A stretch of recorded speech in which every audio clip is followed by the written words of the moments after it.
airdrop 之前咧，你就要撳呢個 subject registration 啦，跟住再撳呢個 view my airdrop time allocation，跟住撳入去之後咧，你就會見到呢度 mouse 指住呢度有個時間嘅1月14號，見唔見到指住12點16分至到1點，跟住咧每人咧都淨係可以喺佢指定嘅呢45分鐘入邊轉嘅啫。跟住佢寫住話12點16分啦，跟住其實你可能10分嘅時候你已經要開定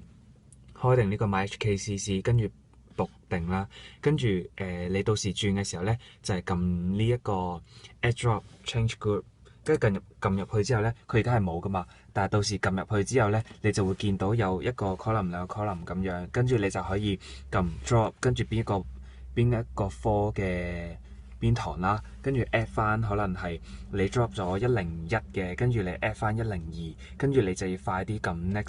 next，跟住去到最 finish 嘅時候咧，佢話你成功轉到咧，你先至好刪咗個網咯。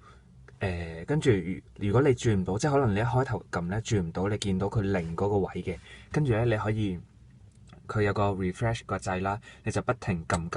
狂撳，跟住你可以可能10分鐘又撳一次，5分鐘又撳一次，幾時都撳一次都得，因為隨時都有人 drop 咗嗰一個位，跟住之後可能有位你就即刻撳入去，跟住你嗰45分鐘過咗之後咧都唔緊要嘅，因為佢呢個咪寫住14號嘅，跟住你 check 翻 email 啦。跟住佢咪寫住係14至18號嘅，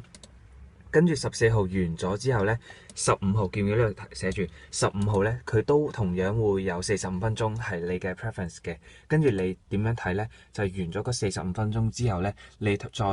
重複翻呢個步驟，又係撳翻 view my airdrop time allocation，跟住撳入去咧，又會有15號嘅邊45分鐘你可以轉，就同一樣嘅 step，跟住又可以轉啦。跟住如果你呢2日都轉唔到你想入嘅嗰一班，都唔緊要，因為佢嘅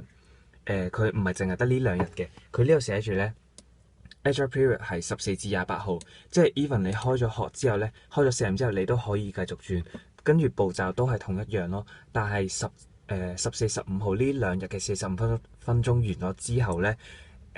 由16號開始咧，就全日 whole day 你都可以轉，但係機會就自然細好多啦。但係都有人會 drop 嘅，即係你都可以keep 住可能